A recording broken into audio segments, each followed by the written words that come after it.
के प्रकट हुई हैं, तो ये पृथ्वी की महिमा है। अब भाई राम जी का जन्म हो गया। कीजे शिशु लीला यत प्रिय शीला यह सुख परम अनूपा। शिशु लीला करो। शिशु लीला में क्या? सुन बचन सुजाना रोदन ठाना होए बालक सुर भूपा। सुन वचन सुजाना रोदन ठाना होए बालक सुर भूपा। आज रोदन ठाना, शिशु बन करके भगवान रोने लगे। तो जब रो रहे हैं, याद रखना, ऐसा रोए भगवान, ऐसा रोए कि सुन शिशु रुदन परम प्रिय बानी। सुन शिशु रुदन परम प्रिय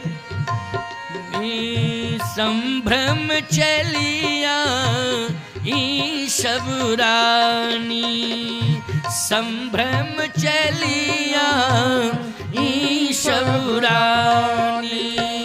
सुन शिशु रुदन परम प्रिय वाणी। सुन शिशु रुदन परम प्रिय वाणी। सुन शिशु रुदन परम प्रिय वाणी संभ्रम चली आई सब रानी। संभ्रम चली आई सब रानी। सब रानी का मतलब, जब कौशल्या जी के यहाँ बेटा हुआ है तो सब रानी में मुझे लगता है कि केकई और सुमित्रा ये दोनों आई होंगी। तो फिर जन्मे एक संग सब भाई, सबका जन्म एक ही साथ हुआ तो कैसे चली आई? भाई अपने अपने बेटों को सब संभालें, जिनके हुआ है वो संभालें अपने बेटों को।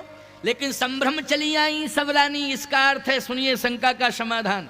भगवान राम का जन्म हुआ है रामनवमी को, दशमी को भरत जी का जन्म हुआ है, एकादशी को लक्ष्मण और शत्रुघ्न का जन्म एक साथ हुआ है। इसलिए डिफरेंस एक एक दिन का हो गया कि नहीं हो गया? एक एक दिन का अंतर पड़ गया नहीं? राम जी का जन्म कब हुआ है? रामनवमी को हुआ है। भरत जी का जन्म कब हुआ है? दशमी को हुआ है। और लक्ष्मण का और शत्रुघ्न का जन्म एकादशी को हुआ है। ये अंतर पड़ गया।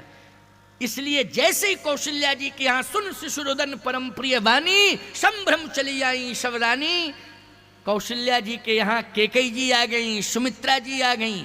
और सुनो, सब रानी उपरानियां और थीं। उपरानियां, आपको उपरानियों की चर्चा समझ में नहीं आ रही है। उपरानियों की चर्चा गीतावली रामायण में है। क्या? पाए लागी सिए सवन सिखावत नमत सात सत सासा। 700 और रानियां थीं उपरानियां। ये तुलसीदास जी कह रहे हैं। अब आप लोग भ्रम में पड़ गए होंगे, महाराज ये बात आपने कहाँ से निकाल दी, ये बात कैसे कह दी? अरे मैं नहीं कह रहा हूँ, गीतावली रामायण पढ़ लेना आप। पाए लागी सिए सवन सिखावती, ये प्रसंग भी मैं विस्तार से सुनाऊंगा, क्योंकि राम विवाह का जब प्रसंग चलेगा ना, तो राम विवाह के प्रसंग में ये सब कथा सुनने को मिलेगी आप, कि सीता जी ने सासों को प्रणाम किया है। तो सीता जी ने गीतावली में जब सासों को प्रणाम किया है तो उसमें 703 सासों को प्रणाम किया है। इसका मतलब है कि पटरानी है 3, कौशल्या, केकई और सुमित्रा, ये पटरानी हैं। और उपरानियां कितनी हैं? बोले 700 उपरानियां हैं। आप कहोगे महाराज 700? हाँ, इसमें भी शंका है तो समाधान मिल जाएगा, चिंता मत करना। वेदो दशरथो नृपा, ये पटरानियां कौन हैं? कौशल्या, केकई, सुमित्रा। ये 3 मार्ग हैं वेद के, कर्म मार्ग, ज्ञान मार्ग और उपासना मार्ग। ये 700 क्या हैं? बोले 700 ऋचाएं हैं। ये वेद की 700 ऋचाएं हैं, जिनका वर्ण वेद ने किया है। इसलिए वेद रूपी दशरथ ने 700 ऋचाओं का वर्ण किया है। इसलिए उपरानियां हैं। और 3 पट्टाभिषक्ता रानियां हैं। ये 3 पटरानियां कौन हैं? बोले एक तो ज्ञान का प्रतिनिधित्व करने वाली ज्ञान मार्ग पर खड़ी है कौशल्या, और कर्म मार्ग पर खड़ी है केकई, और भक्ति उपासना मार्ग पर खड़ी है सुमित्रा। इसलिए ये 3 मार्ग हैं। इसमें शंका करने की आवश्यकता नहीं है, इसमें भ्रमित होने की आवश्यकता नहीं है। तो आइए सुनिए, संभ्रम चली आई सब रानी। भगवान का जन्म हो गया, शिशु रूप में भगवान रुदन कर रहे हैं। ये भगवान की लीला है, शिशु लीला। कौन सी लीला है? शिशु लीला। अब प्यारे, शिशु लीला भगवान की हुई। अब लीलाओं में तमाम लीलाएं हुई हैं। वशिष्ठ जी को बुलाया गया। जैसे ही वशिष्ठ जी महाराज को बुलाया, वशिष्ठ जी महाराज आ गए, कथा को थोड़ा सा फास्ट कर रहे हैं क्योंकि थोड़ा आगे प्रसंग को बढ़ा दें, जिससे कि हमें 5 दिन में बहुत सारे प्रसंग आपको सुनने को मिल जाएं, हमें कहने के लिए मिल जाएं। क्योंकि अगर हम यहीं अटके रह जाएंगे तो फिर विस्तार नहीं हो पाएगा और आपको अपूर्णता लगेगी। इसलिए वशिष्ठ जी महाराज को बुलाया। अंतिम 30 मिनट, आधा घंटा तो रह गया, 10 बजे तक, 7 से 10, 6 बजे से कार्यक्रम शुरू हुआ, कोई आया ही नहीं था। 6 बजे ही आए। ये हमारे संगीतकारों ने ही मंच पर व्यवस्था बनाई। ठीक 6 बजे आ गए थे ये लोग। ऐसा मत मानना कि ये 6:30 पे आए, 7 पर आए, लेकिन आप लोग नहीं आए थे। तो गलती किसकी है ये? जल्दी बोलो। गलती तुम्हारी है। क्या तुम्हारे कहने से हम 12 बजे तक, 2 बजे तक बोलते रहेंगे? तुम लोग 11 बजे आओ, हम 2 बजे तक बोलेंगे? नहीं, कदाचित नहीं होगा ऐसा। टाइम से आपको आना पड़ेगा। टाइम निश्चित कर दिया गया है, उस टाइम पे मैं आ जाऊंगा। हमारे जितने भी सहयोगी हैं वाद्य यंत्र वाले, वो आ जाएंगे। पहले वो आए और ठीक मैं 5 मिनट कम 7 पर आ गया था। बोलो हरिशरण दास जी, 5 मिनट कम 7 पर मैं मंच पर बैठ गया था। समझ रहे हो कि नहीं? उस समय कोई नहीं था यहाँ, कोई नहीं था वहाँ, केवल 2-4 लोग थे व्यवस्था में। अब आप कल्पना करिए, सोचिए, जरा विचार करिए कि मैं आया और यहाँ मात्र 4 लोग मुझे दिखाई दिए। जब मेरे आने पर, इन लोगों के यहाँ आने पर तो कोई था ही नहीं, व्यवस्था इन लोगों ने बनाई। थोड़ा सा परिवर्तन करिए आप लोग।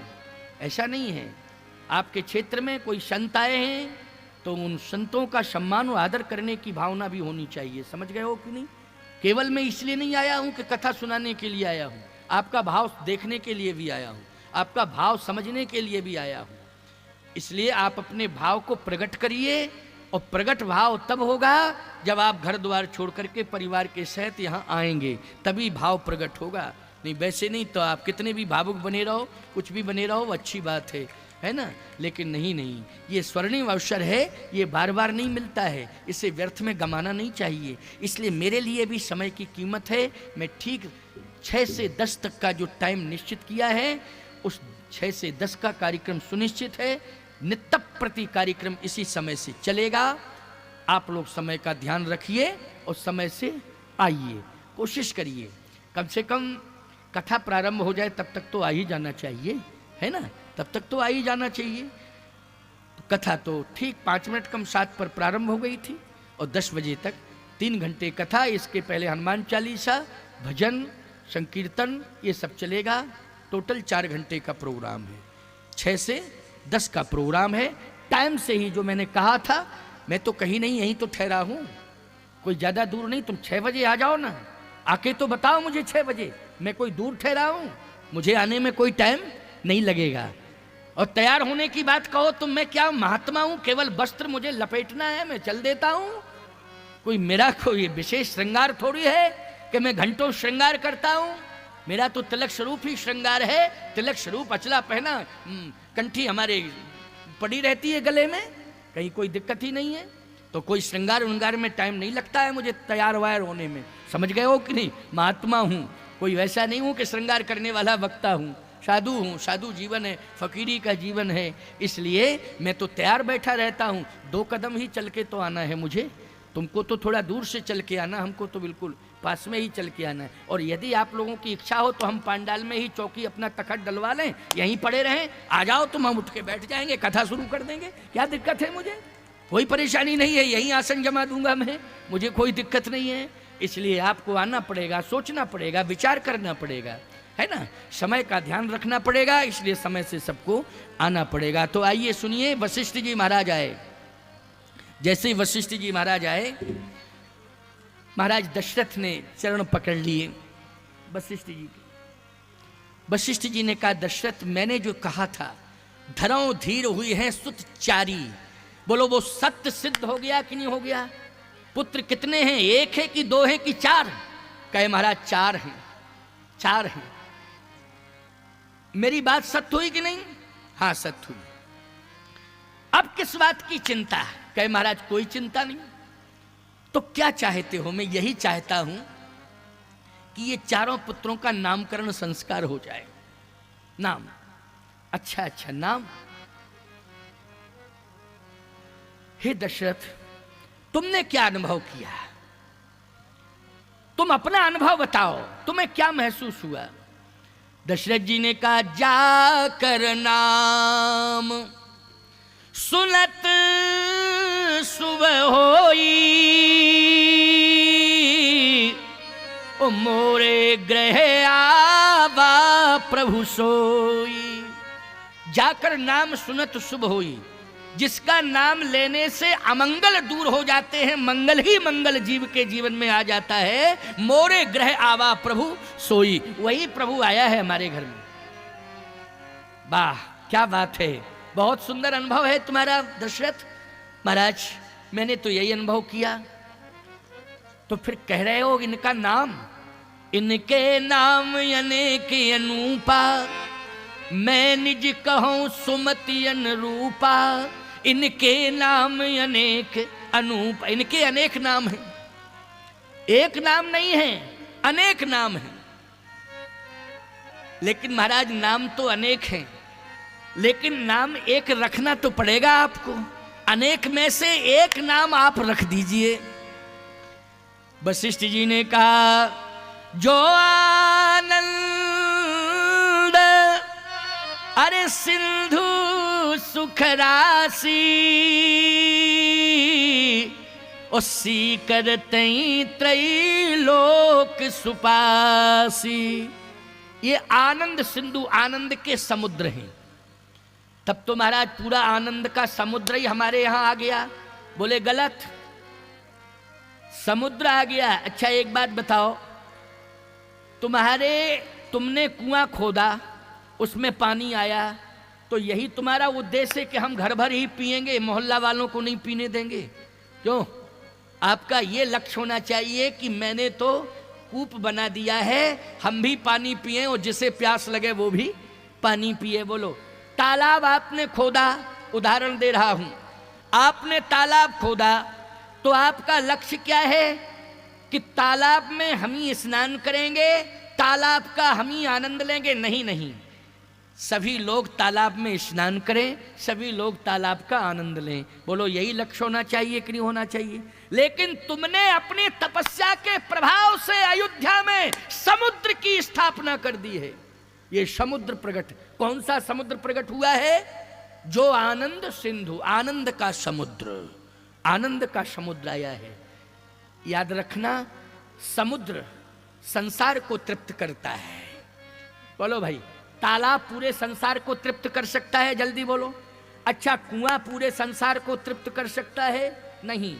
लेकिन नदी, मैं कहता हूं नदी जिस गांव से निकलती है उसी गांव क्षेत्र को तृप्त कर पाती है। बोलो। लेकिन समुद्र एक ऐसा है, याद रखना, नदी कभी बादलों को पानी नहीं देती है। नदी कभी बादलों को पानी देती है, लेकिन बादलों को पानी कौन देता है? समुद्र देता है। बोलो। और बादल तभी सामर्थ्यवान बनते हैं जब वो वर्षा कर देते हैं। लेकिन पानी कहां से आया? पानी समुद्र से आया। अच्छा मैं आपसे कुछ, संसार भर की नदियों के पानी को रखने की क्षमता किसमें है? समुद्र में है कि नहीं? संसार भर की जितनी नदियां हैं वो लोग कहां जाके मिलती हैं? समुद्र में मिलती हैं। बोलो क्षमता है उसमें कि नहीं? तो सीधी सी बात है, पूरे आनंद के समुद्र है राम जी जो आए हैं। वशिष्ठ जी कह रहे आनंद सिंधु सुख राशि, आनंद के समुद्र, सुख के सिंधु, आनंद के सिंधु आज तुम्हारे यहां आ चुके हैं। हे दशरथ, ऐसा मत मानना कि केवल अयोध्या को ही अधिकार है, पूरे संसार को अधिकार है। पूरे संसार को सुख और आनंद लेने का अधिकार है, लेकिन मिलेगा तुम्हारे माध्यम से। सीकर तई त्रैलोक सुपासी। अब सुनिए जरा, जैसे ये सीख है, उदाहरण दे रहा हूं, ये सीख है, जरा ध्यान से हमारी तरफ देखना, इसको हम सीख मान रहे हैं, ठीक है ना? अब सीख को समुद्र में डालो। सीख को कहां डालना है? समुद्र में डालना है।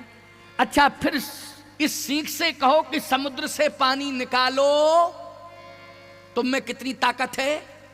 तो सीख को आपने डाला और जैसे ही निकाला तो ईमानदारी से बताओ, जल आएगा, लेकिन कितना जल आएगा? बोलो भाई, लेश मात्र। बोलो, आएगा कि नहीं आएगा? लेश मात्र जल आएगा। अब सोचो जरा, परमात्मा आनंद सिंधु है, वशिष्ठ जी कहते हैं लेकिन जानते हो इस आनंद सिंधु की महिमा क्या है? ये समुद्र आनंद का समुद्र ज्यों का त्यों रहेगा। दशरथ जी ने कहा पूरे संसार को अगर आनंद दिया जाएगा तो कुछ बचेगा ही नहीं अयोध्या में, क्योंकि पूरे संसार को देना है आनंद निकाल निकाल के इसी समुद्र से। कहा नहीं नहीं तुम भ्रमित हो। फिर ये वो आनंद सिंधु है कि एक सीख डालना इस आनंद सिंधु में, और जैसे ही वो सीख निकलेगी उस सीख में जितना आनंद आ जाएगा उसी से पूरा संसार आनंदित हो जाएगा। ये क्षमता इस परमात्मा में है, पूरा संसार आनंदित हो जाएगा। बोलो ये क्षमता किसमें है? परमात्मा में है।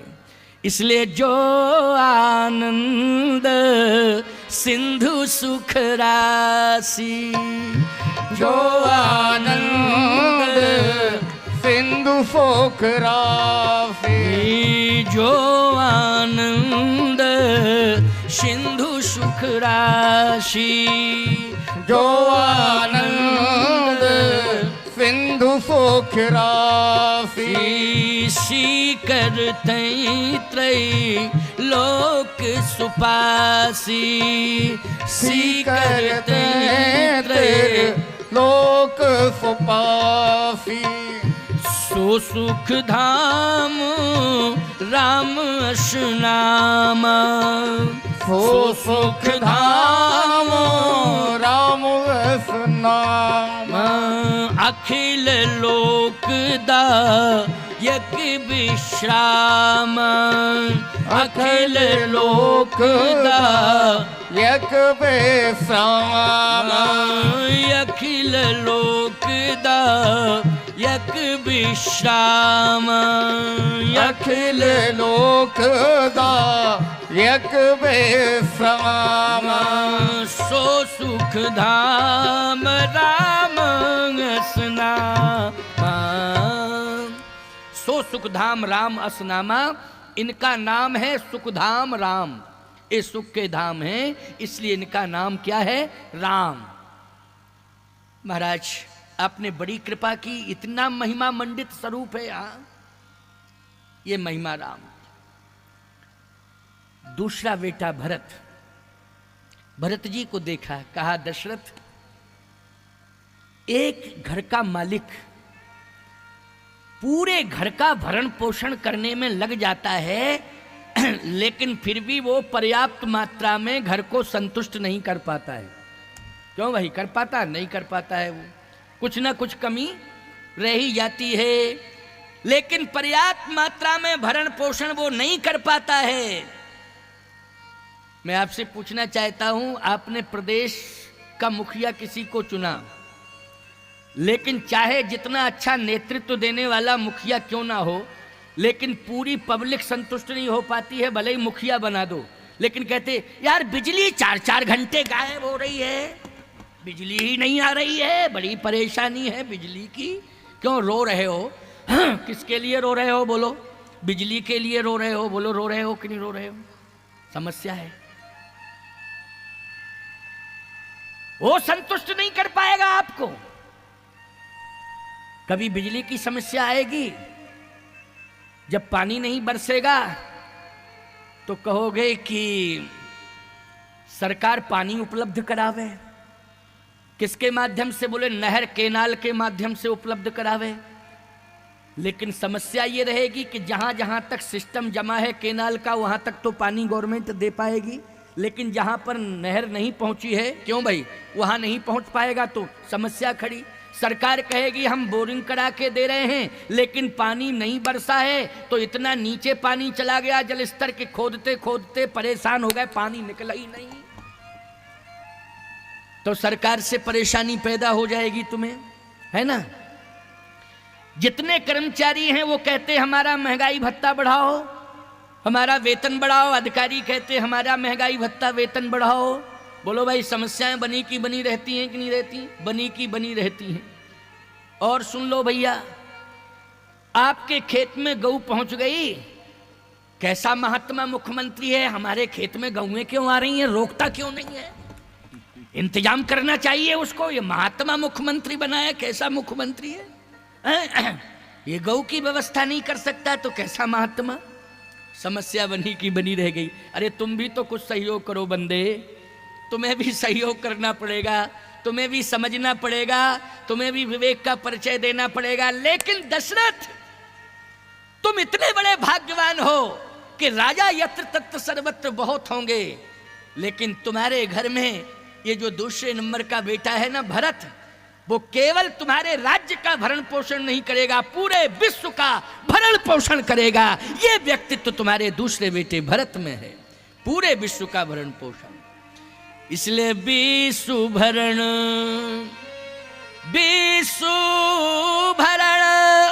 पोषण कर जोई, उता कर नाम भरत यस होई। पूरे विश्व का भरण पोषण भरत के द्वारा होगा। मैं आपसे कहना चाहता हूं, भले ही कोई अपने पुरुषार्थ की बात करने लग जावे, लेकिन वास्तव में सत्य तो यह है कि भरत जी की कृपा से ही आज भरण पोषण हो रहा है। किसकी कृपा से? भरत जी की कृपा से भरण पोषण। क्योंकि भरत तप कर रहे हैं। भरत क्या कर रहे हैं?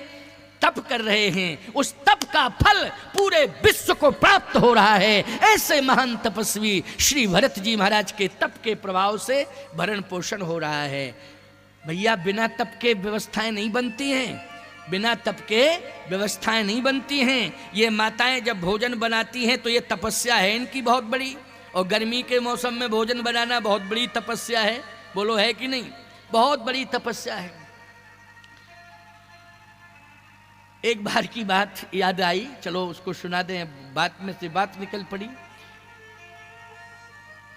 एक व्यक्ति पहुंचा किसी के घर में, टाइम ज्यादा हो गया था, रात का 11 बज रहा था। जैसे ही पहुंचा तो उसने आवाज लगाई, मैं फला फला हूं। परिचित का व्यक्ति था। मैं फला फला हूं, भाई खोलो किवाड़, दरवाजा खोलो। अब पत्नी ने कहा, सुनो, हम पहचान रहे हैं कि तुम्हारे रिश्तेदार हैं और तुम भी पहचान रहे हो, लेकिन 11 बजे आए हैं तो सीधी सी बात, गर्मी का मौसम है, भोजन तो पवाना पड़ेगा, खिलाना पड़ेगा। और भोजन बनाएगा कौन? हमारी तो हिम्मत नहीं है। तुम अगर बना सको, खिला सको तो बनाओ, खिलाओ, सुलाओ। हमारी हिम्मत नहीं है, क्योंकि बात करने वाले तुम हो, भोजन बनाने वाली मैं हूं। मेहमान घर में आ जाते हैं तो तुम बात करते हो कि नहीं करते हो? और भोजन कौन बनाती है? ये बनाती हैं। तो बात करने वाले पे मेहनत पड़ती है कि भोजन बनाने वाले पे? बोलो। हाँ, लेकिन माताओं, कोई घर में आ जाए तो भूखा न रहे, इसका ध्यान रखना, ये तुम्हारा धर्म है। लेकिन घर में आने वाले को भी सोचना चाहिए कि रात ज्यादा हो जाए तो मत जाओ, इतना ध्यान जरूर रखो। हैं, पूरा परिवार डिस्टर्ब कर रहे हो, थोड़ा विवेक का परिचय दो, ऐसे समय पर पहुंचो कि किसी के घर में परेशानी, आपके पहुंचने पर परेशानी पैदा ना हो। लेकिन अब वो ऐसी समस्या आ गई तो पत्नी बोली, भोजन तो मैं नहीं बनाऊंगी, चाहे तुम्हारे रिश्तेदार रूठ जावे। कहे, देखो इज्जत का सवाल है, तुम कैसी बात कर रही हो, फालतू की बात करती हो। अगर हम दरवाजा नहीं खोलते, किवाड़ नहीं खोलते हैं, क्यों भाई? अगर किवाड़ नहीं खोलेंगे तो बदनामी होगी। वो 4 जगह कहेगा, आजकल मोबाइल फोन का अभी तत्काल फोन करेगा, फलाने फलाने, हेलो देखा, हम नहीं जानते थे कि रिश्तेदार हैं कि दैत्य हैं।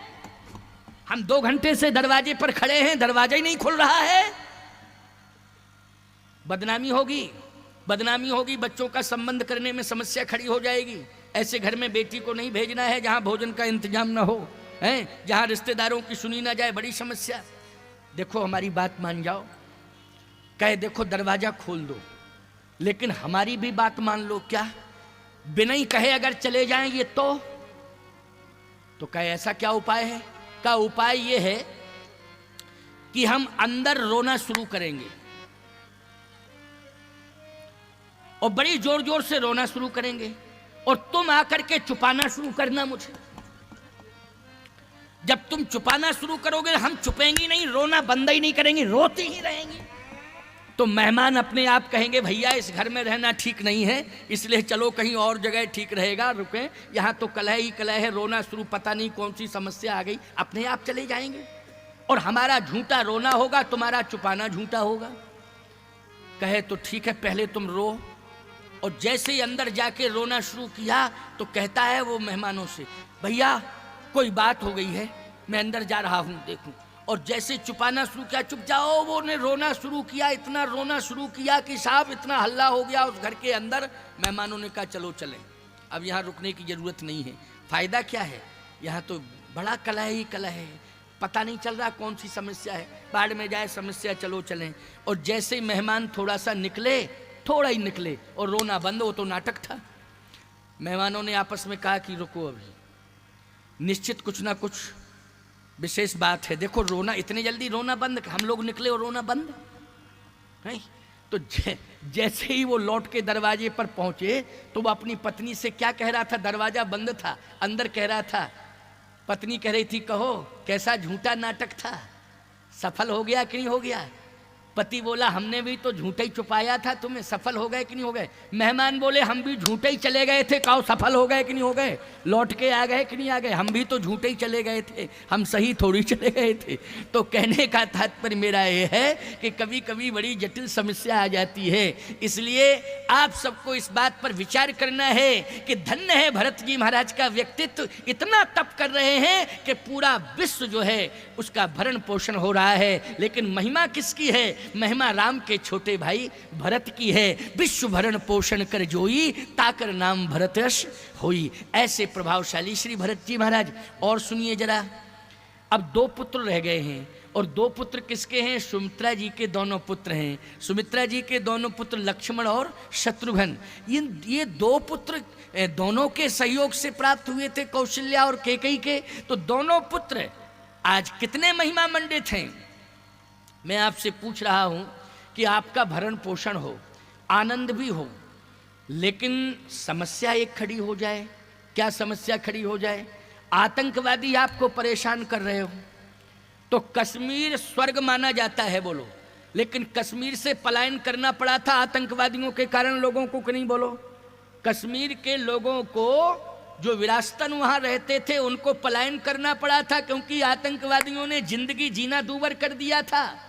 आज हमारा कश्मीर स्वतंत्र हो गया है, आज हमारा कश्मीर पूरी तरह से स्वतंत्र है। आज वहां रहने वाले लोग अपने आप को प्रसन्न महसूस कर रहे हैं, आज दुआएं दे रहे हैं भारत सरकार को। मैं तो एक ही बात कहता हूं भैया, कश्मीर स्वर्ग था, लेकिन आतंकवादियों के कारण कश्मीर में अशांति थी। बोलो, नरक बन गया था कश्मीर। बोलो किसने बनाया था, आतंकवादियों ने। हमारे घर में धन हो, हमारे घर में सब कुछ हो, हमारे घर में भरण पोषण भी पर्याप्त मात्रा में हो रहा हो, सब कुछ होने के बाद भी यदि आतंकवादी हमको परेशान कर रहे हैं तो हमारे पास सब कुछ रहेगा, लेकिन फिर भी हम संतुष्ट नहीं रह पाएंगे, परेशान ही रहेंगे। आपको कहना क्या चाहते हो आप? मैं यही तो कहना चाहता हूं, भगवान राम के जो भाई शत्रुघ्न जी हैं, शत्रुघ्न जी, वो शत्रुघ्न जी महाराज का विशेष नियंत्रण है पूरे संसार के ऊपर। क्या? राक्षस दो प्रकार के होते हैं। एक राक्षस वो हैं जो बाहर से अटैक करते हैं, और दूसरे राक्षस वो हैं जो अंदर रहते हैं, अंदर से अटैक करते हैं। अंदर से अटैक करने वाले राक्षस ज्यादा खतरनाक हैं बाहर वाले राक्षसों से। अंदर रहने वाले राक्षस कौन हैं? ये 6 शत्रु हैं, 6 शत्रु जो अंदर रहते हैं। कौन? काम, क्रोध, लोभ, मोह, मद, मत्सर, ये खड विकार जिनको कहा जाता है। ये 6 प्रबल शत्रु हैं। ईमानदारी से बताओ, 6 प्रबल शत्रु अगर किसी के हृदय के अंदर आ गए तो बोलो जीवन जीना मुश्किल पड़ जाएगा कि नहीं? सब कुछ होने के बाद भी अशांति रहेगी। तो याद रखना, इन 6 विकारों पर नियंत्रण करने के लिए भगवान राम ने कहा मैं अपने सहयोगी भाई को लेके आया हूं, वो है शत्रुघ्न जी। बोले शत्रुघ्न जी क्या करते हैं? जाके सुमरण, जाके सुमरण,